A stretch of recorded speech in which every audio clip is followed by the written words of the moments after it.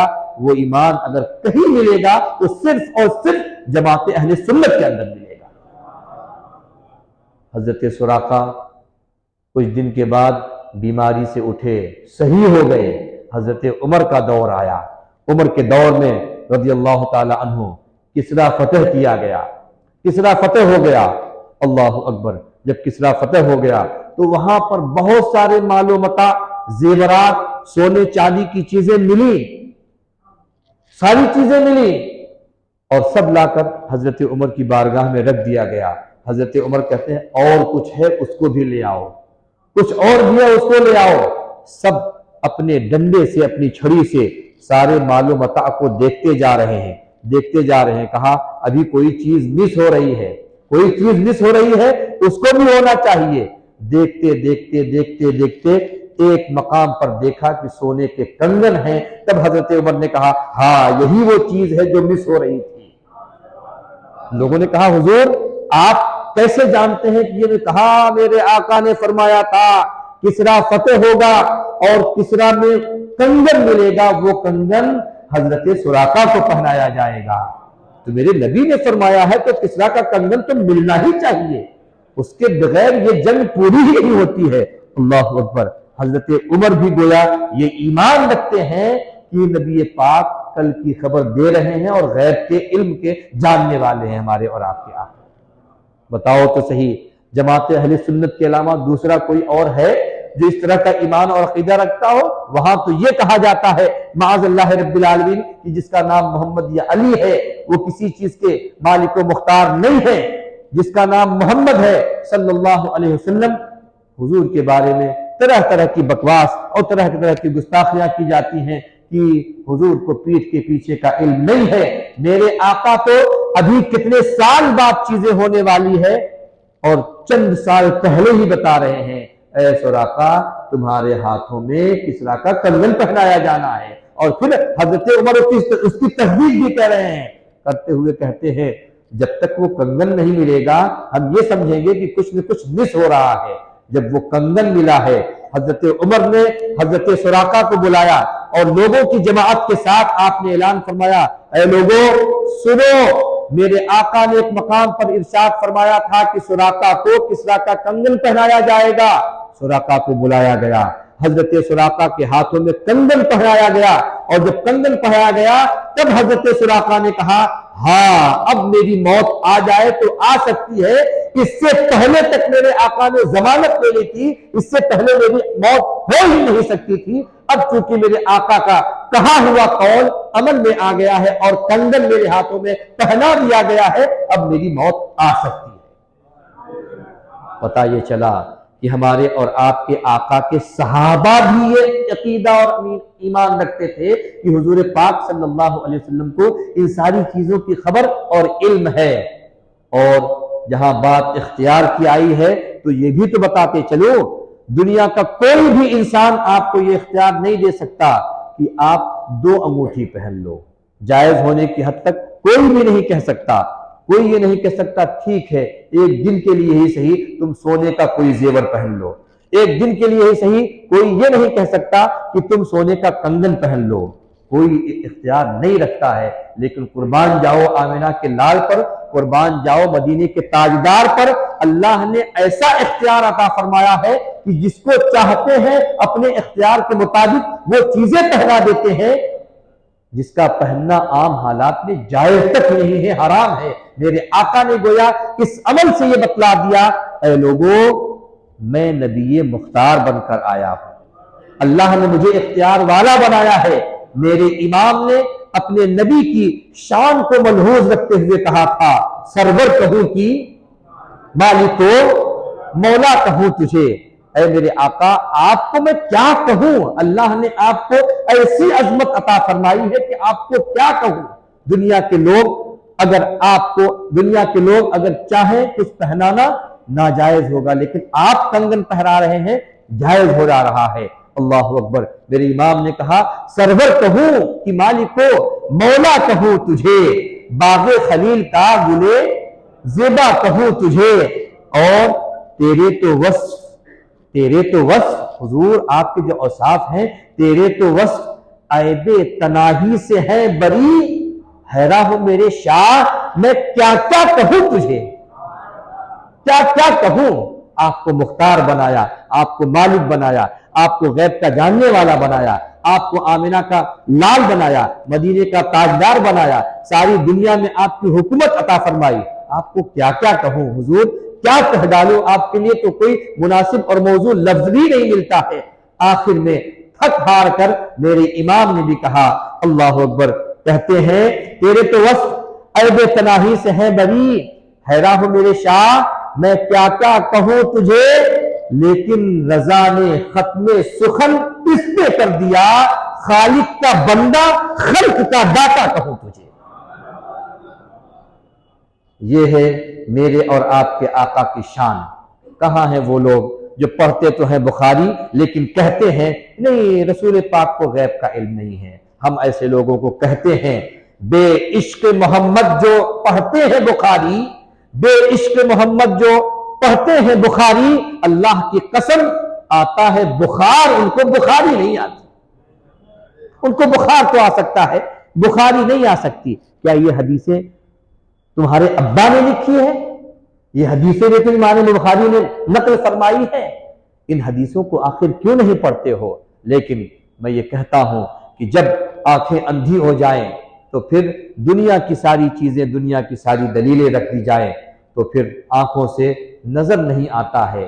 ایک پرندہ ہے چمگادڑ، آپ جانتے ہوں گے، چمگادڑ سے اگر پوچھا جائے سورج کا وجود ہے تو وہ یہ کہہ دیتا نہیں سورج کوئی چیز ہی نہیں ہے۔ کیوں؟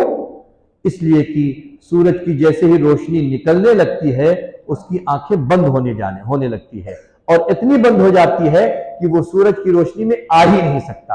اس سے اگر پوچھا جائے سورج کوئی چیز ہے تو یہی کہے گا سورج کوئی چیز نہیں ہے۔ میں اسی طرح سے کہتا ہوں جن کی آنکھیں عشق محمدی سے بند ہے وہ یہ ساری چیزیں نہیں دیکھ پاتے ہیں، اور جن کی آنکھیں الحمدللہ عشق محمدی کے ساتھ کھلی ہوئی ہیں اور سینہ آقا کا مدینہ بنا ہوا ہے، وہ ایک ایک حدیث پڑھتے جاتے ہیں اور آقا کی عظمت بیان کرتے جاتے ہیں۔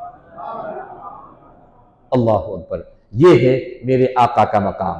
اور اگر آپ اجازت دیں تو 4 حدیثیں اور آپ کے سامنے پیش کروں، 4 حدیثیں آپ کے سامنے، تاکہ سیدنا ابوبکر صدیق، عمر فاروق، حضرت عثمان اور حضرت علی کی شان بھی بخاری شریف سے واضح ہو جائے۔ اجازت ہے؟ اجازت ہے؟ الحمدللہ۔ درود پاک پڑھنے، اللہم صلی علی سیدنا و شفیعنا و حبیبنا و بارک وسلم، صلاۃ و سلاما علیک یا رسول اللہ صلی اللہ تعالی علیہ وسلم۔ اب یقین جانیں بڑی محنت کر کے چھانٹ کے اختیار کر کے یہ حدیثیں نکالی جاتی ہیں تاکہ آپ کو آپ کے ایمان کی تازگی عطا کی جائے۔ تو پھر میرا تو حق بنتا ہے کہ میں آپ سے کچھ ٹائم لے لوں، اور میں آپ سے ہمیشہ عرض کرتا ہوں الحمدللہ ہمارے یہاں کے نمازی، ہمارے یہاں کے مصلی ایسے نہیں ہیں کہ ہم کو ایسے ہی بیچ بجھار میں چھوڑ کر چلے جائیں، بلکہ اگر وہ مجھے وقت دیتے ہیں تو میں وقت کے مقابلے میں ان کو ان کے وقت سے زیادہ قیمتی چیز دینے کی کوشش کرتا ہوں۔ اللہ رب العزت آپ کو سلامت رکھے۔ حضرت ابوبکر صدیق رضی اللہ تعالی عنہ کا مقام اور مرتبہ آپ ایک حدیث میں ملاحظہ فرما لیں۔ حضرت ابوبکر صدیق ہیں، حضور کی وفات کا وقت ہے، آپ دیکھیں حضور کی وفات کا وقت عالم اسلام کے لیے اور پوری امت مسلمہ کے لیے بہت ہی جانکاہ وقت تھا۔ حضرت عمر تو بالکل پاگلوں جیسی کیفیت ہو گئی تھی۔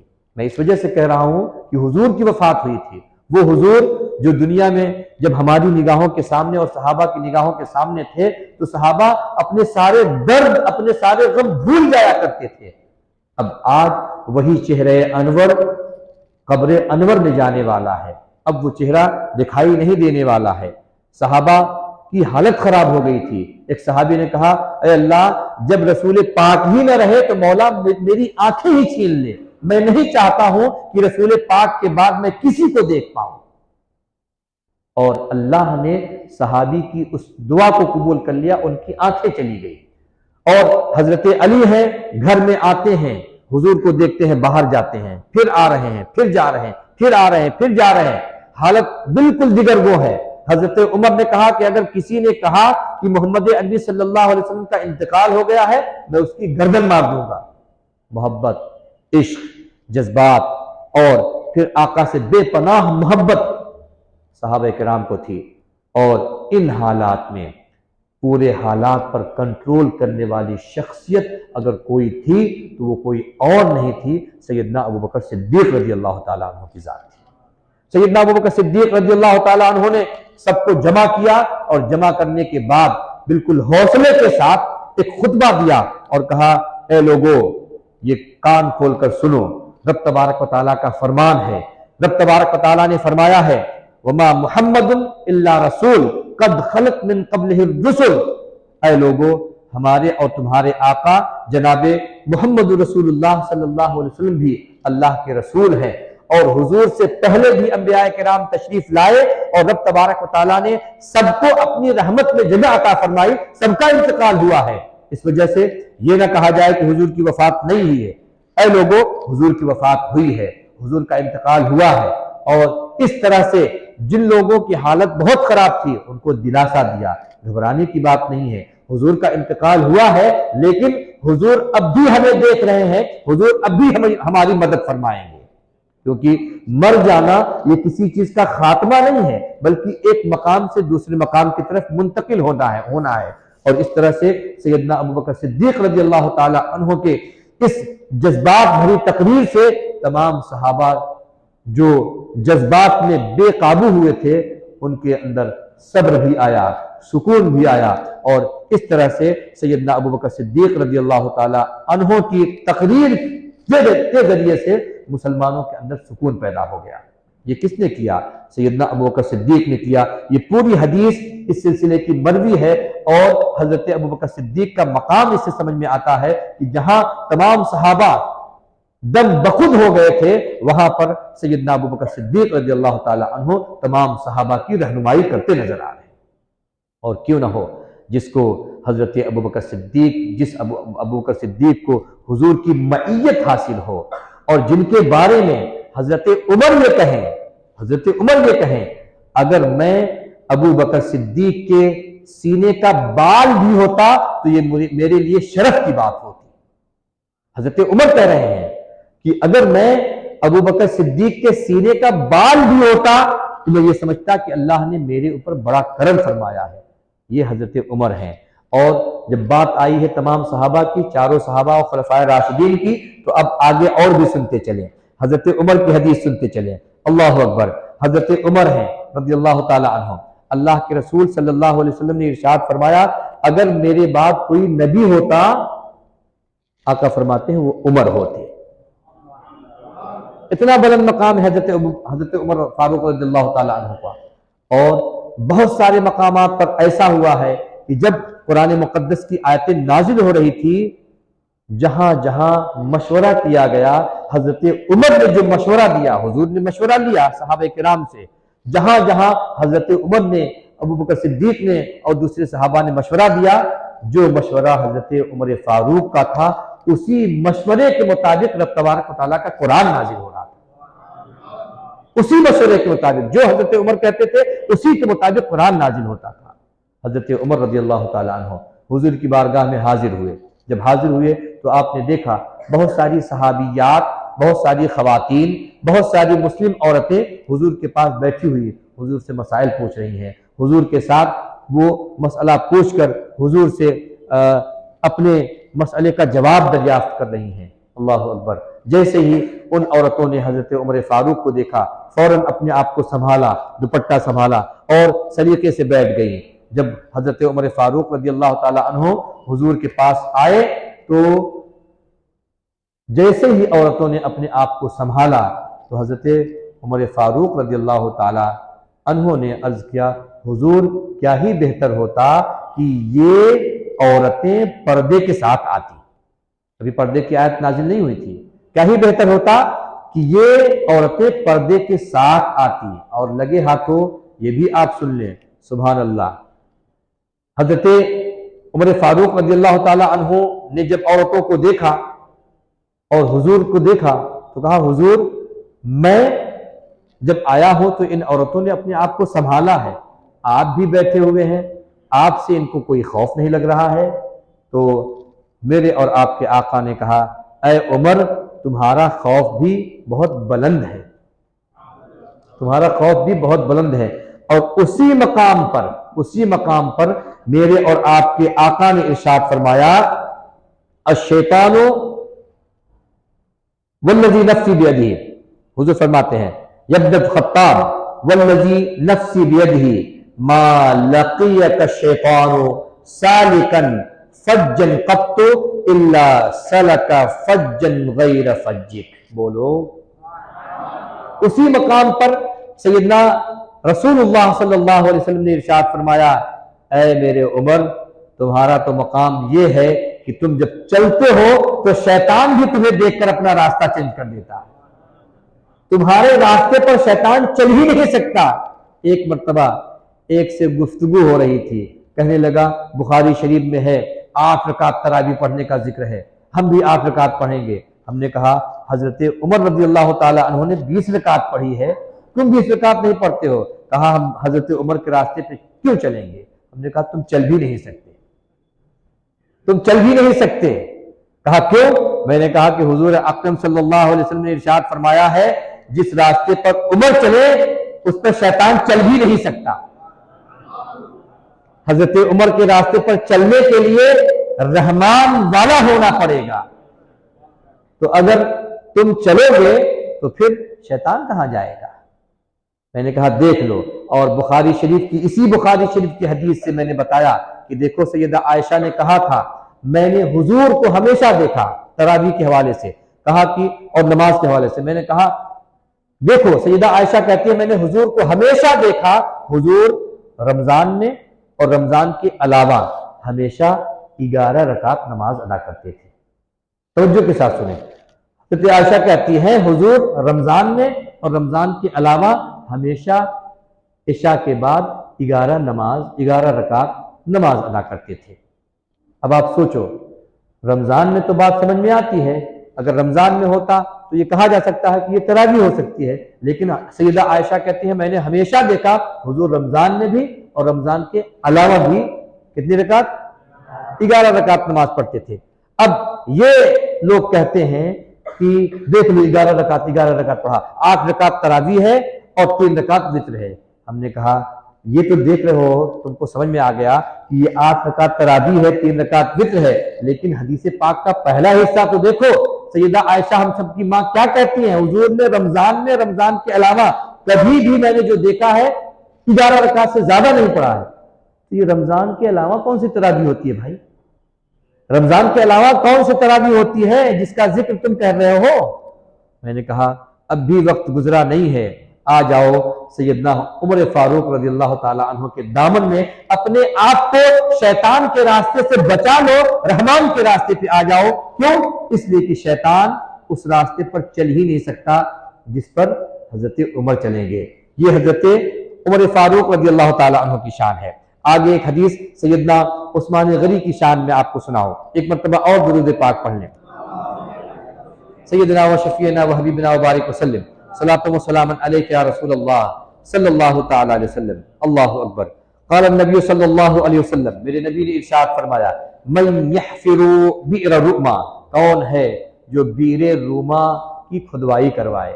بئر روما ایک طرح کا ایک کنواں تھا جس کو کسی یہودی نے لیا ہوا تھا، اور وہ یہودی اس کا پانی مسلمانوں کو دام کے بدلے میں دیتا تھا، پیسے کے بدلے میں دیتا تھا۔ میرے آقا نے ارشاد فرمایا، کون ہے جو بئر روما کی کھدائی کروائے اور اس کا پانی مسلمانوں کے لیے وقف کرے۔ اللہ اکبر۔ ہمارے اور آپ کے آقا کے چہیتے صحابی حضرت عثمان کھڑے ہوتے ہیں، عرض کرتے ہیں، حضور میں ہوں، آپ حکم دیں، میں اس کو کھدوانے کے لیے تیار ہوں۔ میرے آقا نے ارشاد فرمایا، کلمہ سنیں، میرے آقا نے ارشاد فرمایا، جو بھی اس کنویں کو کھدوانے کا کام کرے گا میں اسے جنت کی بشارت دیتا ہوں۔ کہاں ہو تم؟ تو کہتے تھے کہ نبی پاک کو کچھ بھی علم نہیں ہے، یہاں تو میرے آقا بیٹھے ہیں زمین پر اور آسمان کی خبریں دے رہے ہیں، بلکہ آسمان کی خبریں کیا، جنت اور دوزخ کی خبریں دے رہے ہیں کہ جنت میں کون جائے گا، دوزخ میں کون جائے گا۔ اللہ اکبر۔ اور آگے حضرت رسول پاک صلی اللہ علیہ وسلم نے ارشاد فرمایا، ایک جیش کو تیار کرنا ہے، ایک لشکر کو تیار کرنا ہے، لشکر کو تیار جو کرائے گا اس کے لیے جنت کی بشارت ہے۔ حضرت عثمان کہتے ہیں، میں ہوں نا حضور، یہ ڈیوٹی مجھے دے دی جائے، اور حضرت عثمان غنی نے ڈیوٹی لے لی۔ میرے آقا نے فرمایا، اے میرے صحابہ سنو، میں تمام کے درمیان یہ اعلان کرتا ہوں کہ حضرت عثمان غنی نے آج اس جیش عشرت کو تیار کرنے کے مقابلے میں رب تبارک و تعالیٰ سے جنت حاصل کر لیا۔ اللہ اکبر۔ یہ تو حضرت عثمان ہو گئے۔ جلدی جلدی میں اپنی ایک آخری حدیث آپ کے سامنے رکھ دیتا ہوں اور آج کا درس انشاءاللہ انتہا کو پہنچے گا۔ ایک مرتبہ درود پاک صلی اللہ علیہ نبی صلی اللہ علیہ وسلم علیک یا رسول اللہ صلی اللہ تعالی علیہ وسلم۔ مولا صلی وسلم دائما ابدا علی حبیبک خیر الخلق کلہم۔ ایک موقع ایسا بھی تھا، ایک جنگ کے مقام پر حضور پاک صلی اللہ علیہ وسلم نے ارشاد فرمایا، کل جنگ ہو رہی تھی، سب صحابہ کرام جنگ لڑ رہے تھے اور جنگ جاری تھی۔ حضور پاک صلی اللہ علیہ وسلم نے ارشاد فرمایا، شام کا وقت تھا، میرے آقا نے ارشاد فرمایا، کل یہ جھنڈا میں ایسے شخص کے ہاتھ میں دوں گا، کلمات گواہ ہیں۔ حضور فرماتے ہیں، ان رسول اللہ صلی اللہ علیہ وسلم غدوا علی رسول اللہ وسلم کلہم یرجو، یہ پوری حدیث ہے۔ حضور فرماتے ہیں، کل یہ جھنڈا میں ایسے شخص کے ہاتھ میں دوں گا کہ رب تبارک و تعالی جس کے ہاتھ پر اسلامی لشکر کو فتح عطا فرمائے گا۔ اب دیکھو، کل فتح ہونا ہے، چند دن پہلے جنگ چل رہی تھی، لیکن آقا نے یہیں پر اعلان کر دیا کہ ایسے بندے کے ہاتھ میں دوں گا جس کے ہاتھ پر رب تبارک و تعالیٰ امت اسلامیہ کو فتح نصیب فرمائے گا۔ رات بڑی کٹھن گزری صحابہ کرام کی، سب یہ سوچ رہے تھے کہ اے کاش یہ شرف مجھ کو مل جاتا۔ پوری کائنات میں ظاہر سی بات ہے یہ تاریخ لکھی جائے گی کہ حضور پاک نے فلاں کو یہ جھنڈا دیا تھا۔ حضور پاک صلی اللہ علیہ وسلم نے اعلان فرمایا اور صحابہ کرام اپنے اپنے خیمے میں تشریف لے گئے۔ رات بڑی کشمکش میں گزری، اے کاش مجھے مل جائے، اے کاش مجھے مل جائے۔ حضرت عمر کہتے ہیں، میرے خیال سے میں نے ایک روایت پڑھی، حضرت عمر کہتے ہیں میرے دل میں کبھی یہ خیال نہیں آیا کہ مجھے سیادت اور قیادت ملے، کبھی یہ خیال نہیں آیا، لیکن آج کی رات میں بھی سوچ رہا تھا اے کاش وہ جھنڈا مجھے حضور دے دیتے، تاکہ دنیا کے لوگ یہ کہتے کہ اللہ رب العزت نے اپنے محبوب کا یہ جھنڈا عمر کے ہاتھوں میں دیا تھا اور عمر کے ہاتھوں سے رب تبارک و تعالیٰ نے فتح عطا فرمائی تھی۔ لیکن یہاں تو جھنڈا کسی اور ہی کو دیا جانا تھا۔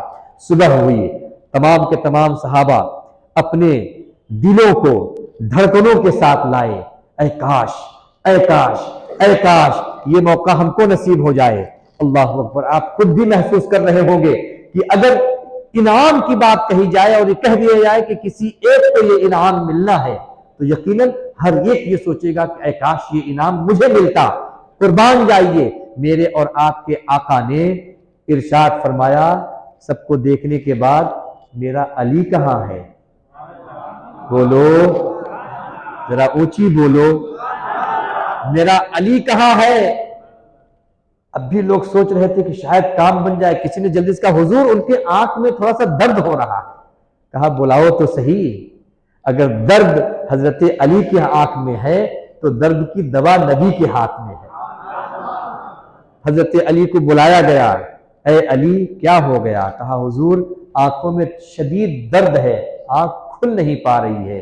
میرے آقا نے ارشاد فرمایا گھبراؤ نہیں، اے علی تمہارے لیے سامنے ہے نبی۔ اور میرے آقا نے پھر اپنا لعاب دہن نکالا، حضرت علی کی آنکھوں میں لگا دیا۔ ابھی لگانا تھا، حضرت علی کہتے ہیں اللہ کی قسم پہلے بہت درد تھا، لیکن جیسے ہی حضور نے اپنا لعاب دہن لگایا ایسا لگتا ہے کہ سارے درد کو رب تبارک و تعالیٰ کے محبوب نے اپنے ہاتھوں سے کھینچ لیا۔ اب صحابہ کرام سوچتے ہیں اب تو یہ موقع ہاتھ سے جا رہا ہے، یہ موقع ہاتھ سے جا رہا ہے۔ میرے آقا نے ارشاد فرمایا اے علی میں نے کل یہ اعلان کیا تھا جس کے ہاتھ میں یہ جھنڈا دوں گا رب تبارک و تعالیٰ اسی کے ہاتھوں سے فتح عطا فرمائے گا۔ اے علی لو یہ جھنڈا میں تمہیں دے رہا ہوں، آج اللہ نے تمہارے ہاتھ پر فتح دینا ہے، فتح کرانا ہے۔ اللہ اکبر۔ اور رب تبارک و تعالیٰ کے محبوب کا دیا ہوا یہ فرمان اور کہا ہوا یہ قول جب زبان سے نکل جائے تو رب تبارک و تعالیٰ بھی اپنے محبوب کی زبان کو رد نہیں کرتا ہے۔ وہ اور لوگ ہوں گے جو کہتے ہوں گے کہ نبی کے چاہنے سے کیا نہیں ہوتا، کیا ہوتا ہے؟ ہم تو یہ کہتے ہیں کہ نبی اگر چاہ لیں تو رب تبارک و تعالیٰ رد نہیں فرماتا ہے۔ ایسا نہیں کہ رب مجبور ہے، بلکہ رب تبارک و تعالیٰ یہ چاہتا ہے کہ اے محبوب تم کہو تو صحیح، تم مانگو تو صحیح، تم چاہو تو صحیح۔ ارے اس سے بڑھ کر اور کیا ہو سکتا ہے؟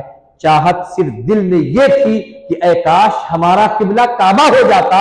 رب تبارک و تعالیٰ نے حضرت جبریل امین کو بھیجا، 2 رکعت نماز ہو چکی ہے، عین حالت نماز میں حضرت جبریل کے پروں کی پھڑپھڑاہٹ کی آواز آئی ہے اور حضور سے عرض کیا حضور قبلہ بدل دیجئے، قبلہ بدل دیجئے۔ کہا نماز تو پوری ہونے دیں۔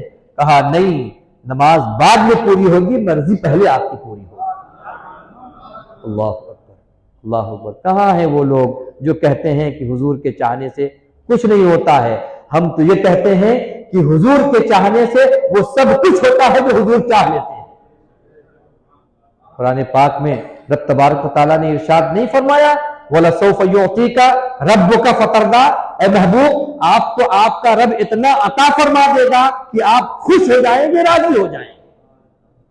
اور یہیں پہ پھر ہم اپنے امام کی طرف دیکھتے ہیں تو میرے اور آپ کے امام پھر ارشاد فرماتے ہیں خدا کی رضا چاہتے ہیں دو عالم، خدا کی رضا چاہتے ہیں دو عالم، خدا چاہتا ہے رضائے محمد، خدا چاہتا ہے رضائے محمد۔